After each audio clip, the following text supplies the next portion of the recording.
ناظرین آداب، 11 بجے تک کی اہم خبروں کے ساتھ میں محمد نعمان۔ وزیر اعظم نریندر مودی آج صدر جمہوریہ کے خطاب پر شکریہ کی تحریک پر ہوئی بحث کا جواب دیں گے۔ لوک سبھا اور راجیہ سبھا میں بدھ کو کئی اہم کام کاج دیکھنے کو ملے۔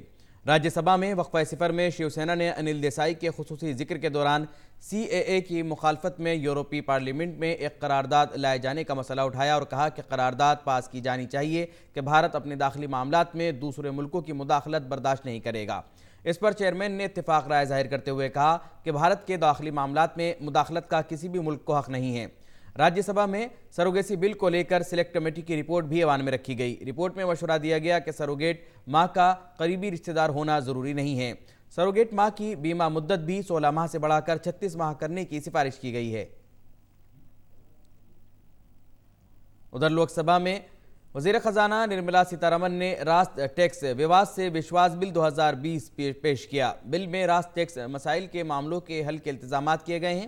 کانگریس نے اس بل کو پیش کرنے کی مخالفت کی۔ بل پیش کرتے ہوئے وزیر خزانہ نرملا سیتارمن نے کہا کہ ٹیکس تنازعات کے معاملے میں اس اسکیم کے تحت ایک طے وقت تک فائدہ اٹھایا جا سکتا ہے۔ غورطلب ہے کہ پارلیمنٹ کے بجٹ اجلاس کا پہلا مرحلہ 11 فروری تک ہے۔ ایسے میں سرکار کی کوشش ہوگی کہ جلد سے جلد بجٹ پر بھی دونوں ایوانوں میں بحث پوری ہو، جس کے بعد قانون سازی سے متعلق دیگر کام کاج کو لے کر بھی پیش رفت ہو۔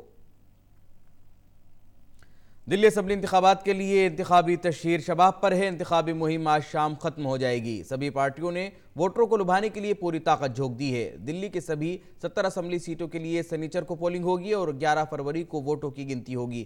دلی اسمبلی کی مدت 22 فروری کو ختم ہو رہی ہے۔ مرکزی وزیر داخلہ امت شاہ آج نندگری سے دلشاد گارڈن تک، شیرلی پبلک اسکول سے ہری نگر اور مادی پور میٹرو اسٹیشن سے مغرب پوری پاکٹ 3 تک 3 روڈ شو کریں گے۔ بی جے پی صدر جے پی نڈا بھی 2 روڈ شو کریں گے، جس میں پہلا روڈ شو منڈکا میں، دوسرا روڈ شو سلطان پور ماجرا اسمبلی میں منگول پوری تک ہوگا۔ رام جنم بھومی پر رام مندر بنانے کے لیے مودی سرکار نے مندر کی تعمیر سے جڑے ٹرسٹ کے قیام کو منظوری دے دی ہے۔ وزیر اعظم نریندر مودی نے اس کا اعلان پارلیمنٹ میں کیا۔ وزیر اعظم مودی نے ایوان کو بتایا کہ سرکار نے ایودھیا قانون کے تحت الاٹ کی گئی 67.70 ایکڑ زمین رام جنم بھومی تیرتھ علاقے کو منتقل کرنے کا بھی فیصلہ کیا ہے۔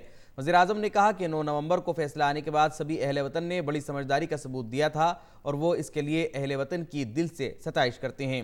وزیر اعظم نے کہا کہ سپریم کورٹ کے فیصلے کے مطابق سنی وقف بورڈ کو 5 ایکڑ زمین دینے کے سلسلے میں اتر پردیش سرکار سے اپیل کی تھی اور اسے منظوری دے دی گئی ہے۔ ریزرو بینک آج رواں مالی سال کی مانیٹری پالیسی کا آخری جائزہ پیش کرے گا۔ یہ جائزہ ایسے وقت میں پیش کیا جائے گا جب اقتصادی شرح میں نرمی برقرار ہے لیکن افراطی زر میں اضافہ ہو رہا ہے۔ مالی سال 2019-20 کے لیے چھٹی 2 ماہی مانیٹری پالیسی جائزہ رواں مالی سال کا آخری جائزہ ہوگا۔ حکومت نے رواں مالی سال میں اقتصادی شرح نمو 5% رہنے کا امکان ظاہر کیا ہے۔ گزشتہ مانیٹری پالیسی جائزے میں آر بی آئی نے پالیسی کے شرح کو جو کا تو 5.15% پر برقرار رکھا تھا۔ ریپو شرح وہ شرح ہے جس پر مرکزی بینک اپنے بینکوں کو قرض دیتا ہے۔ وزیر اعظم نریندر مودی جمعے کو کوکراجھار کا دورہ کریں گے۔ وہ تاریخی بوڈو امن اور ترقیاتی سمجھوتے کو لے کر ایک عوامی ریلی سے بھی خطاب کریں گے۔ یہ سمجھوتہ گزشتہ ماہ کی 27 تاریخ کو مرکز، آسام سرکار اور مختلف بوڈو گروپوں کے درمیان ہوا تھا۔ سمجھوتے کے مطابق مرکز بوڈو علاقوں میں ترقی کے لیے آئندہ 3 برس میں 1,500 کروڑ روپے کا پیکیج دے گا۔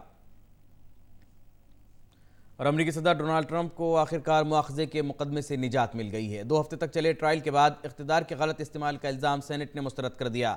ریپبلکن کی اکثریت والے سینٹ نے طاقت کے غلط استعمال کو 52-48 کے فرق سے مسترد کیا تو کانگریس کی کارروائی میں رکاوٹ کے الزام کو 47-53 ووٹ کے فرق سے مسترد کیا گیا۔ 52 ریپبلکن نے انہیں اقتدار کے غلط استعمال کے الزام سے بری کرنے کے حق میں ووٹ دیے تو 47 ڈیموکریٹس نے انہیں قصوروار قرار دینے اور عہدے سے ہٹانے کے لیے ووٹ کیا۔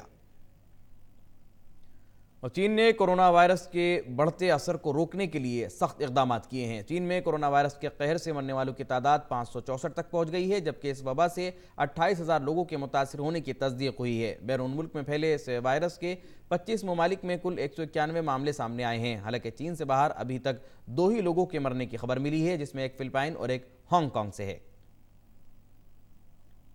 اور ناظرین، اسی کے ساتھ یہ بلیٹن یہی مکمل ہوتا ہے۔ اگلا بلیٹن پیش خدمت ہوگا 1 بجے۔ تب تک کے لیے اجازت دیجیے۔ آداب۔